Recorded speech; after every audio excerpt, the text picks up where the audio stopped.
Salutare lume și bine v-am găsit la episodul 6 din Survival cu veteranul. Astăzi venim cu un skin nou, pentru că celălalt mi l-am pierdut și mi l-am modificat și avea o căciulă de Crăciun care mi-a ținut-o până acum. Sigur mi-a văzut-o, dar mi-a schimbat skinulețul. Și ăsta e fain. Îl voi păstra, dar sper să îl păstrez. De aia mi-am dat și jos asta ca să vedeți skin-ul ca lumea. Sincer să vă spun, se face noapte și ne băgăm în păduți. Nu pot dormi decât noapte.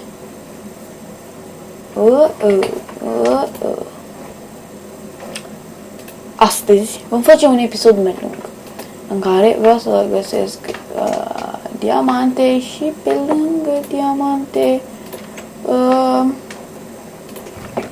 pe lângă diamantele mele aș mai vrea să mai găsesc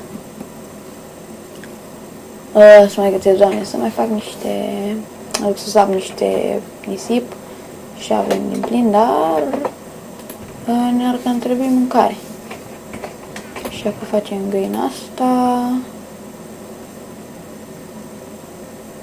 și mai avem uite un măr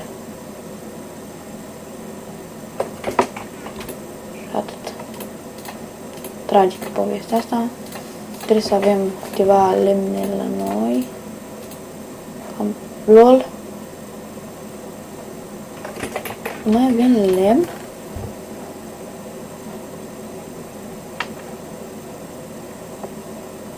Nu, da. Reformulăm ideile. Mergem să... Așa.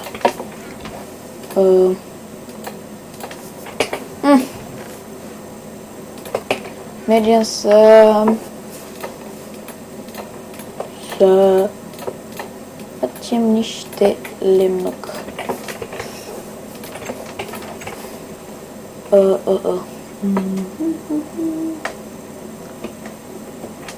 Vă mulțumesc că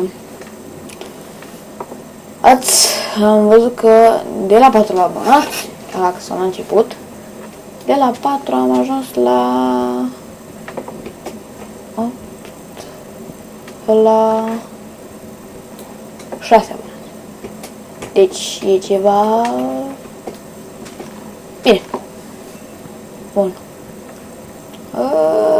Da, am o surpriză într-un fel pentru voi, dar nu știu dacă o voi face astăzi.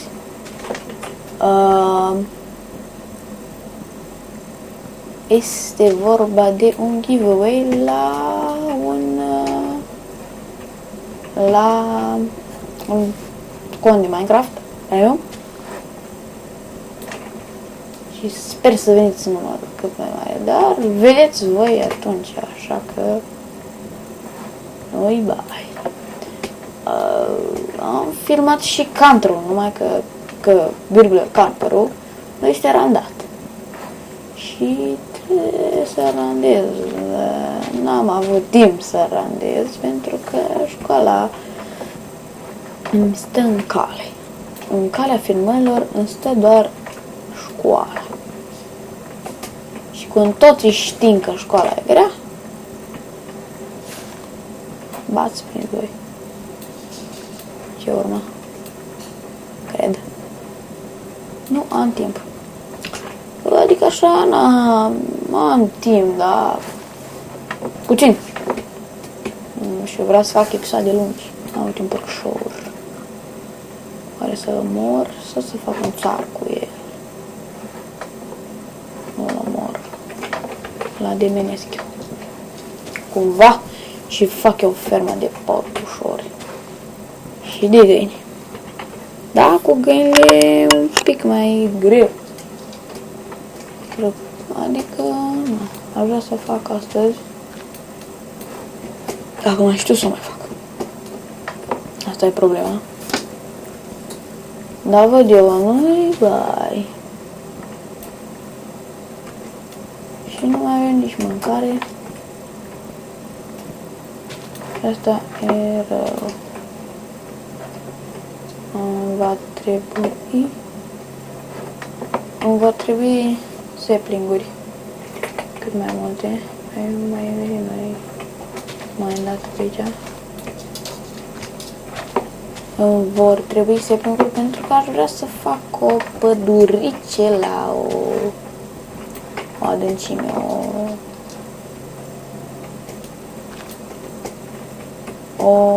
asta la o altitudine mai mare. Dar prima dată aș vrea să fac un experiment. Hai să spargem pe asta că nu mai am răbdare.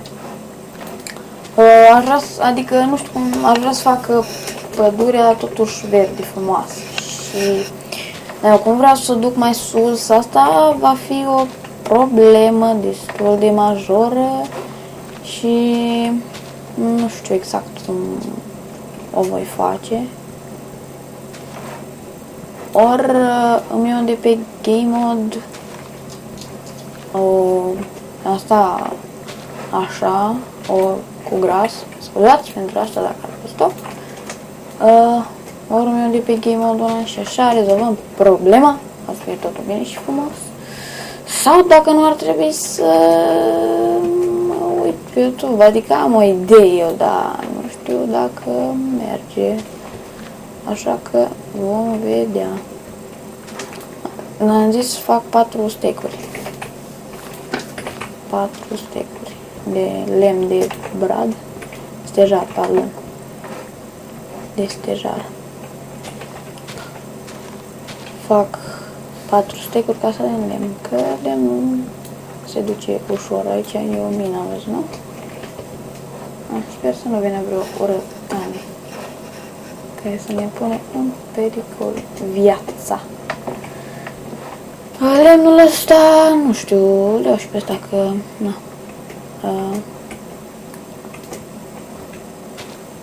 îl iau, că e bine. Cu acolo pământul în 90 de zile, cred că e singura serie care mi-am propus-o și n-am început-o. În rest, minigamerile le-am început. Seria asta care m-a apucat ca lumea de ea, celelalte am zis că sunt pe planul 2, asta e prima, cea mai importantă, așa că de asta mă ocup. Și sper să fie totul în regulă. Sper. Adică, na. Mi-a făcut un coleg de școală, nu intru, pardon, mi-a făcut, cum ar veni, imaginea de la videoclip, foarte ok. Și, na, adică e mai frumos, așa că mai trebuie să mai fac și pentru minigame și pentru cealaltă serie. Dar ar trebui să găsesc imagini, mamă, multe. Avem și mere, e bun. E și din astea, avem, adică nu avem destul. Nu chiar destul, dar în fine.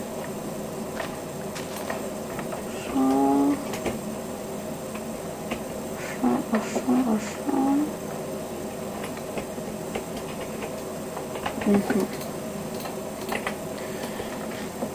Da. Nu-i bun și măr să-l mâncăm, chiar dacă în realitate nu prea ține de foame acest măr. Dar în Minecraft e folositor, așa că eu aș pleca de aici. Avem 25, cu 2 și cu 1, și cu 2 și cu 1, și cu 1, și mai multă nouă poate. În fine, dar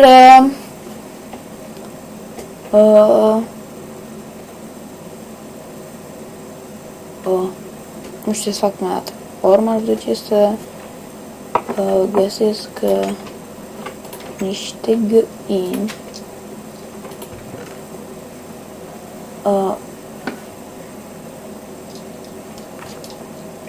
Nu știu, mai degrabă cred că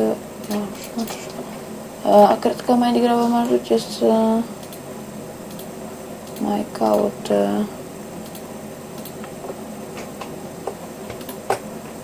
niște torțe mai trebuie. caut niște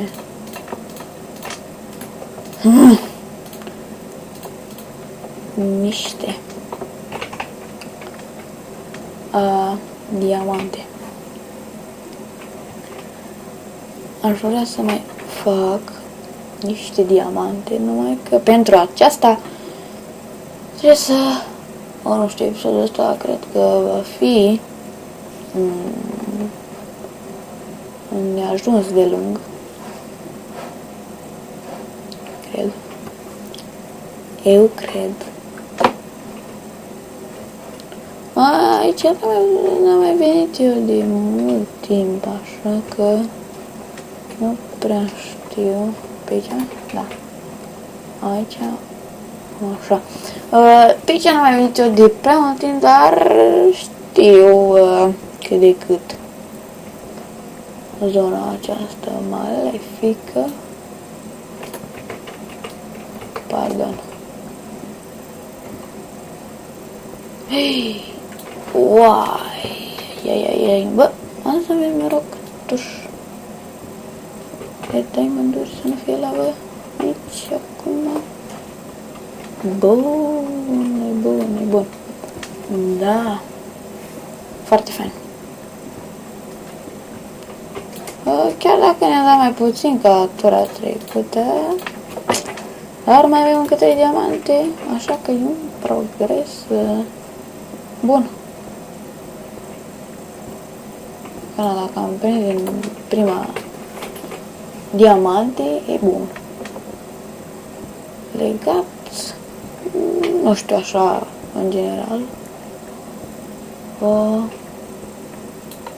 Counter-ul am avut o zi destul de proastă, adică o mapă mai proastă, dar noi suntem în Minecraft, așa că am mai găsit și niște fier care e folositor.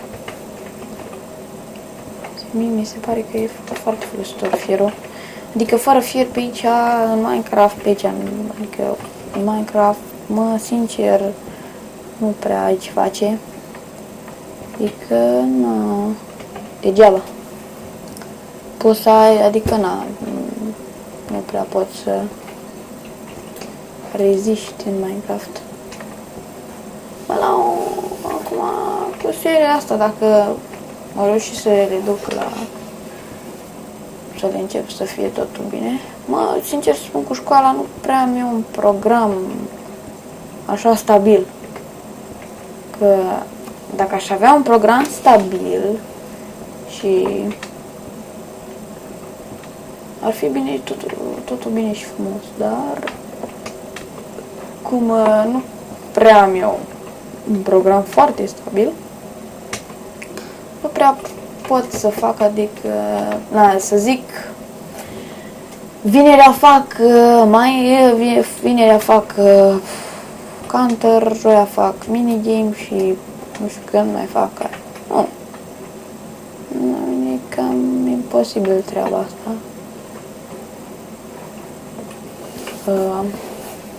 Așa că din cauza asta, dacă aș mai găsi încă un diamant sau două, aș fi mulțumit.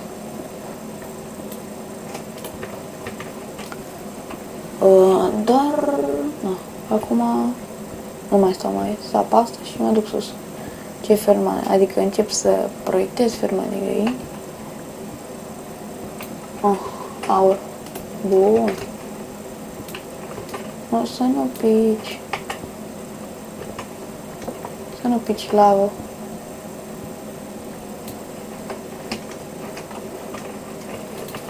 La cine trebuie aurul?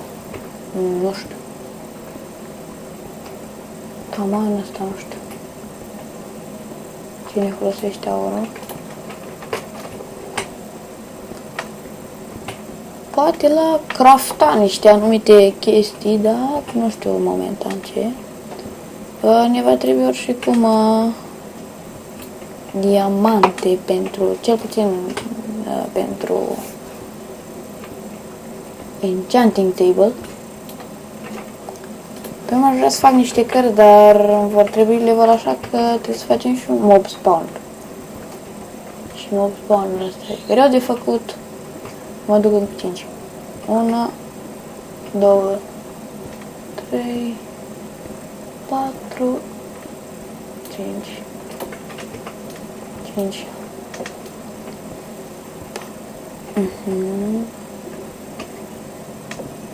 În restul avem la greu. Vrem 64 cu încă ceva. În fine. Pe aici, da. Vem ceva prin chestia astea? Niet. Și urcăm și mai sus. Ar trebui să găsesc mâncare.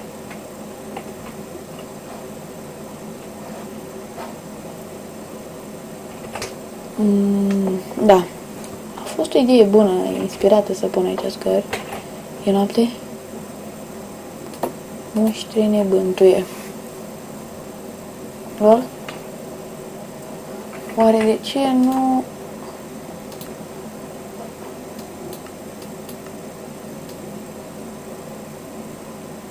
Așa.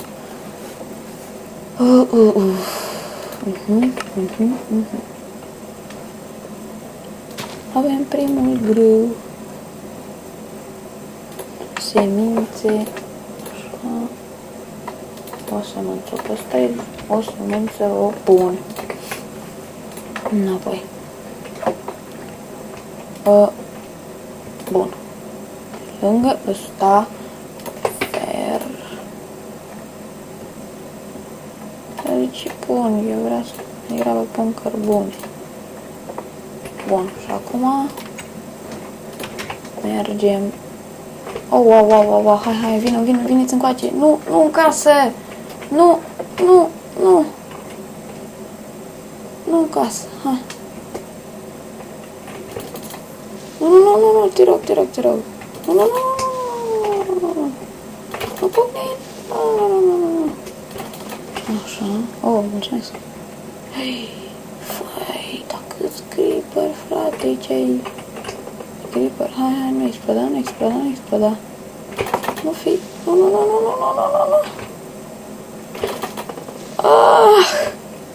Nu! Box cu creeper. Bun, mersi. Și mai avem unul. Nu, te rog, nu. Te rog. Așa, una dacă mi-e dau, m-am fript. Așa. Bă, n-ai de creeper ăștia, nu știu. Să așa un fel de... Hai să ne facem niște buți. O căscuță. Pantaloni așa. Sau așa.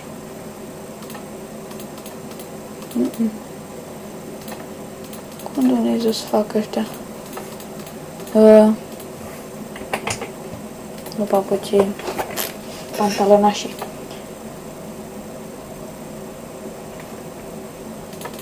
Una, două.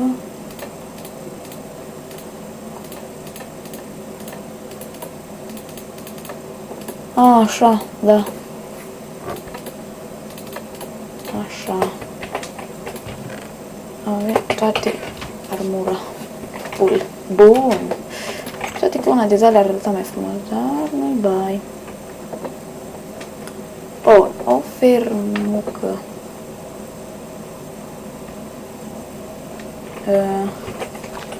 Ar vrea să o fac aici. Poate că sunt toate porcările astea de aici.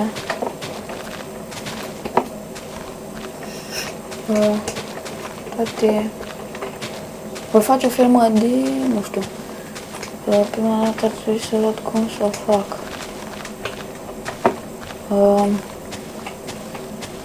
Să mă gândesc.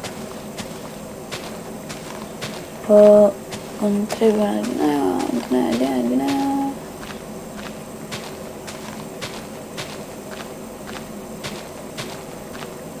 Da. Cam așa. Asta va trebui demolată. Pentru că asta de găini o fac din nou, așa că lemnul ăsta îmi va fi mai de folos. Adică totul am făcut acum din piatră, dar voi renova eu căsuța și tot de cele. Na, mai și sparge. Cu toate că s-ar putea să stai aici la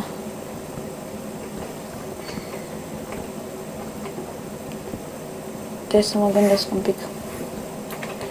Deci,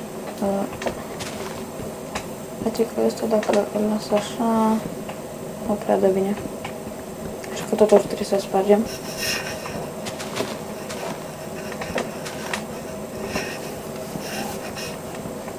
Mai avem unul, nu? Bun. Luăm pitruiala în mână. Mâncăm ceva și apoi. Aș vrea să luăm cam așa.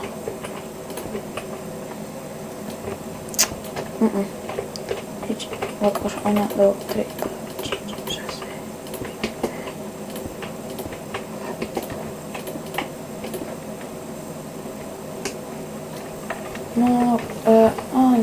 Nu, prima dată aș pune apă. Deci acum am luminat. Spider! Hai mă, hai. Hai mă, te-ai jucat Hunger la viața ta? De unde? Nu mă duceam să iau apă, mă duc la izvorul meu de apișoară. Și apoi fac așa. Poate că nu prea îmi place mie cum iese, dar neobișnuimus. Nu.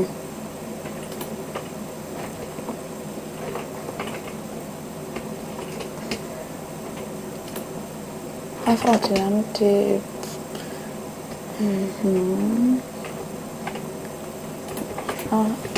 Așa, bun, și aici dacă mai pun, nu. Hai, da, lol.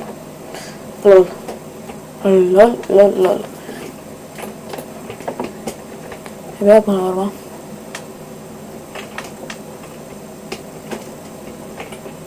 Aici.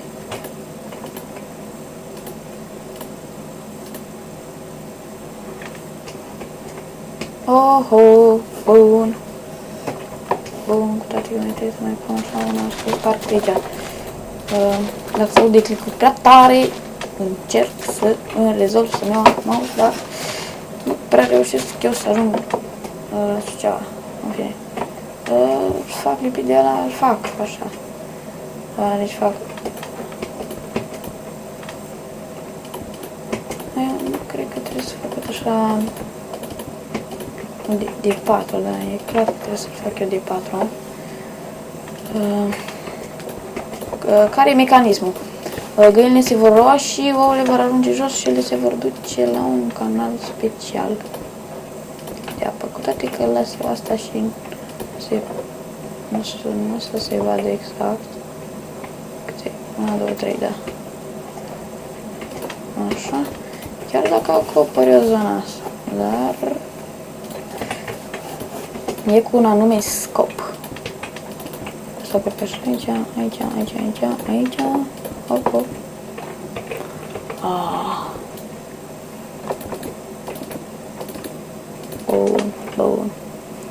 Bun, deci acum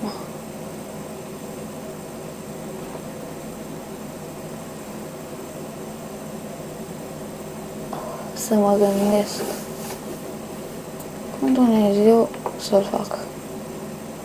Am uitat pe YouTube la un dar nu mai țin minte exact. Sunt sigur că îmi trebuie lemn și din asta. Nu, am făcut prost ce am făcut. Hai frate, te-ai blocat?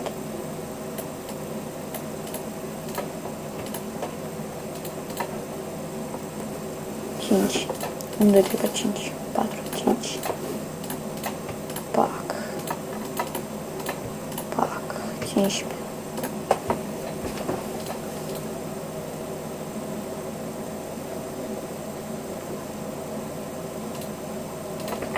Și cum să-mi aduc aminte. Mă luăm o găleată cu apă.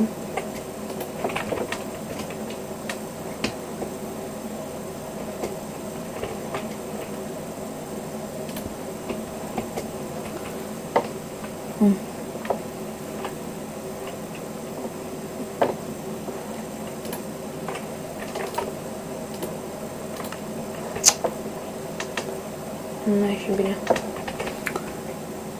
Iertați-mi dacă nu vorbesc, dar sunt foarte concentrat. Nu știu dacă e bine așa.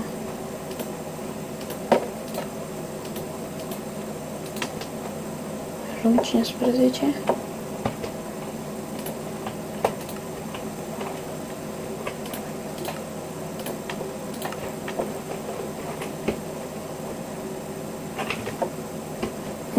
Mai trebuie să mai fac.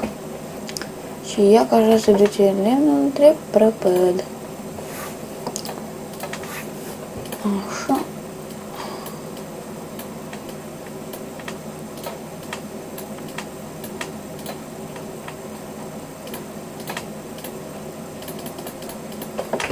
Așa. A, vine noaptea. Nu se putea fără noaptea.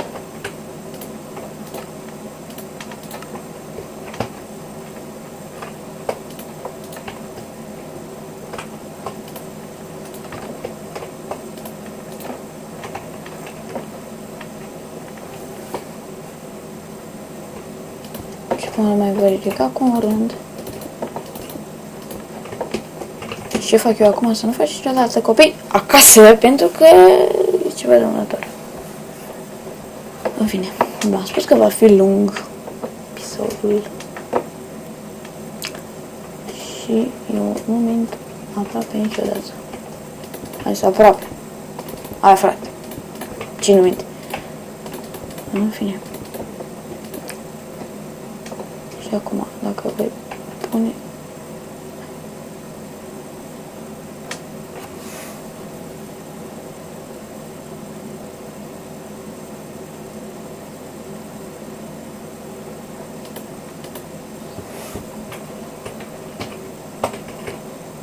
Mai pun așa un risot și pun apoi apă. Vine aici, nu?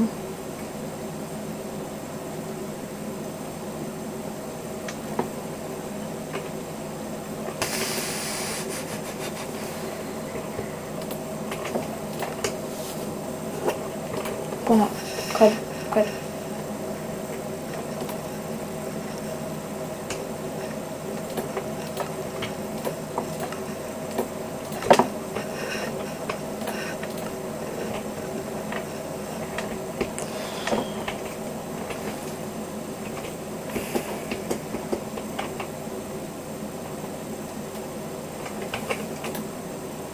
Bun. Dar asta... Și o treabă costisitoare. Pac, pac, pac, pac, pac, pac, pac. Pac, pac, pac, pac, pac.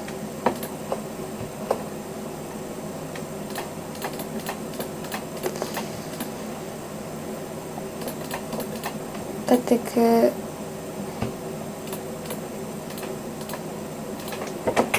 Și nici nu pot fi stacate mai mult de 16.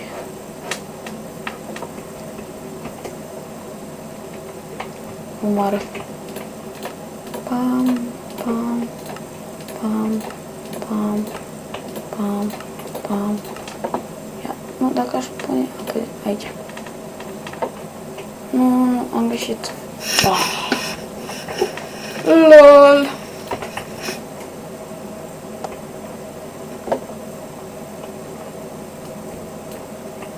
Va trebui tăiat tot.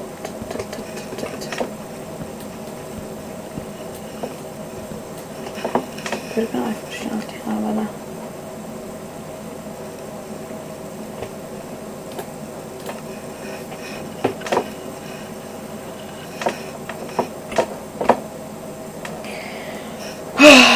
așa se întâmplă că nu știi, dar...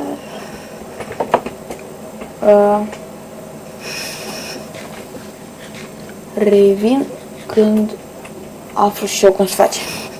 Revin. Bun lume, am revenit. Da, greu tare. Am făcut... mi-a luat ceva timp.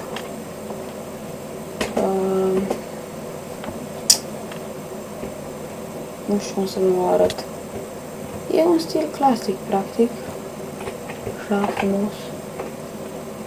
Din astea, între timp am făcut roșii de 16 ori, chiar dacă m-am dus rău și pe rău și pe rău și pe rău și pe rău.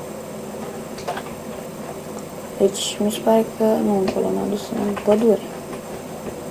Și am stat și am corectat niște ouă. Avem atât, se spawnează 1, 3, 4, 6, 7.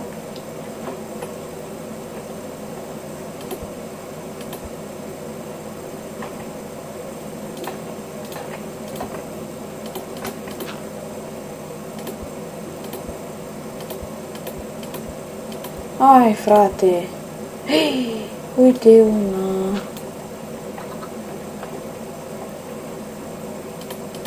Toate că trebuie să-i fac aici și aia.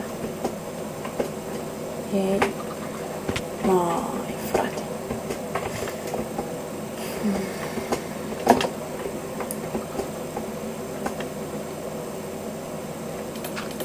Ia ca să crească mare.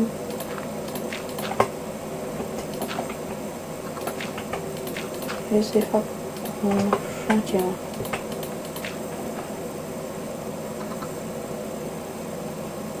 Și până se poate urca.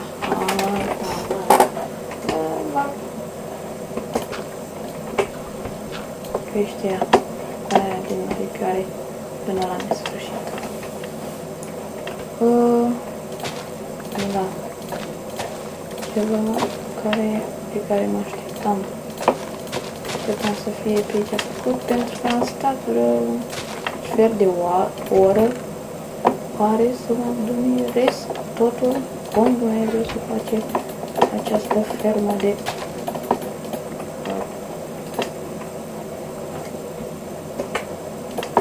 din astea, de găini din astea, nasol tare, găinile, sincer.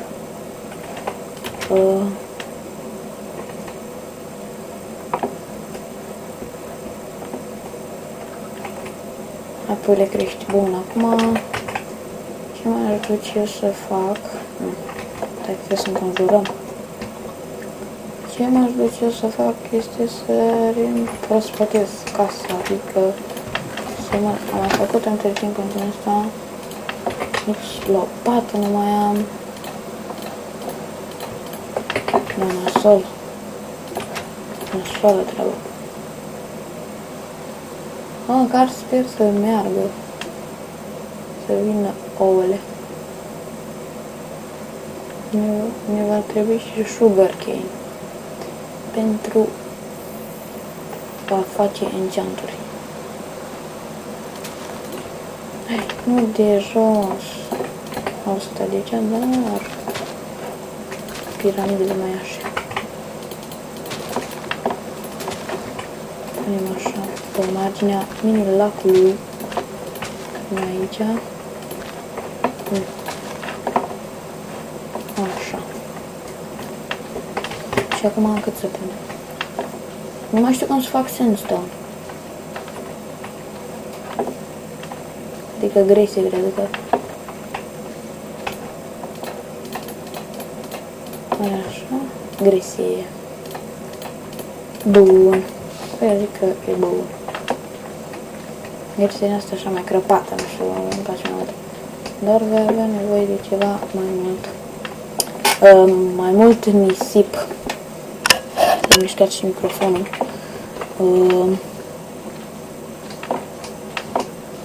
Nu știu, vreo 50 oare îmi va trebui.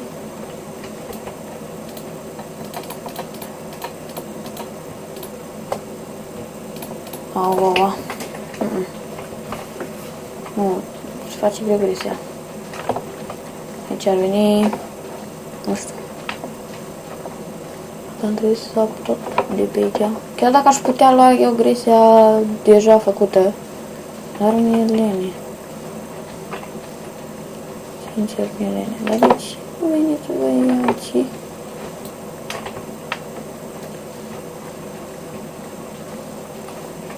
Așa.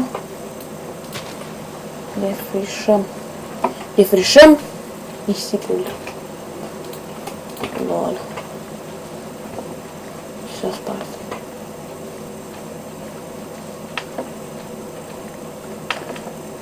Mai stau până ce se sparge și ăsta și s-a spart.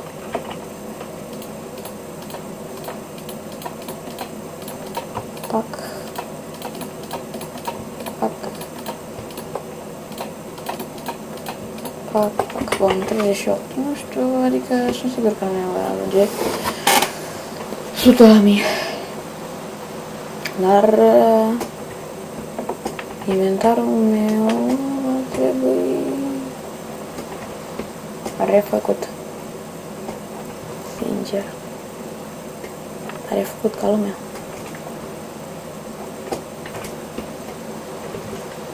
Nu mai pot să mă aleag. Merge în greu. Știu cum va crește acel animal. Au.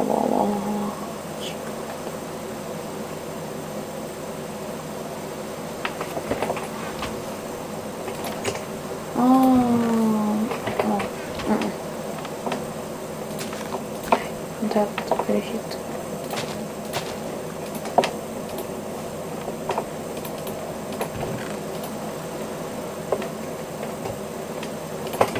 Așa. Ne plouă în casă, dar nu nimic.